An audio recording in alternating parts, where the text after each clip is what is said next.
You're watching Let the Quran Speak. Now we answer questions we received from you, our viewers. If you have a question yourself, please visit our website, www.quranspeaks.com.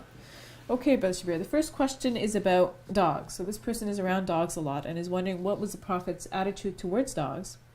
What are the limits around dealing with dogs?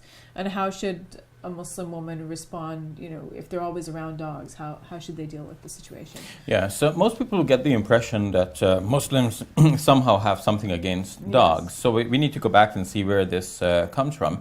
There are some traditions that mention that the Prophet, peace be upon him, ordered dogs to be killed, and then he made an exception only for the sheep dog or the guard dog. Or the hunting dog.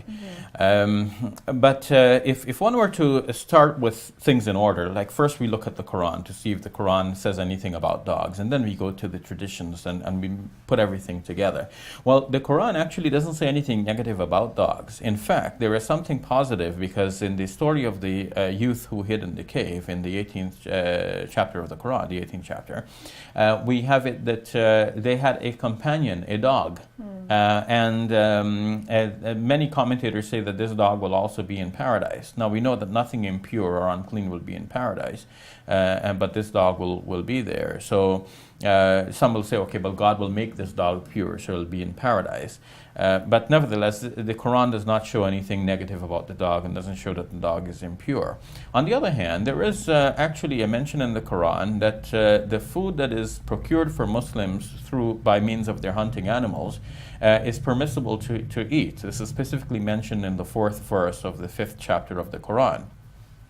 And among the hunting animals, there were dogs at the time. So it is well known that the dog would go hunt the animal, bring it back to the, or at least retrieve the animal that may have been killed by a spear or arrow.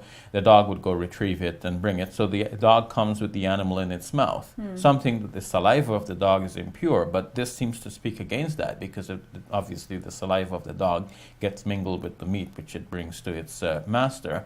So from the Quranic perspective, there doesn't seem to be anything wrong with dogs, and dogs may be good hunting animals, and the meat that they bring in their mouths are good for Muslims to eat, obviously after washing and so on, as we would treat any other meat.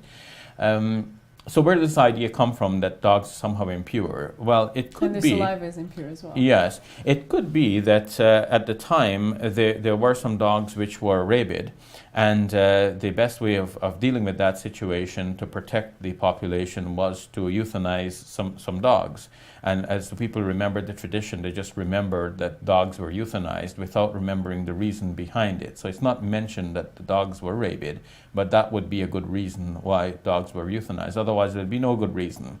There doesn't seem to be anything fundamentally wrong with dogs per se.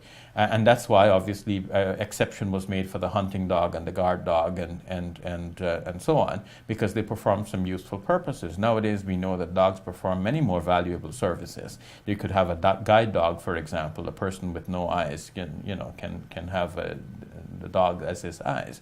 And such a person should be allowed to attend the mosque or to attend any Islamic service without having people going, wait a minute, something is wrong here. So Muslims do not have to react with this kind of negative reaction every time they see a dog.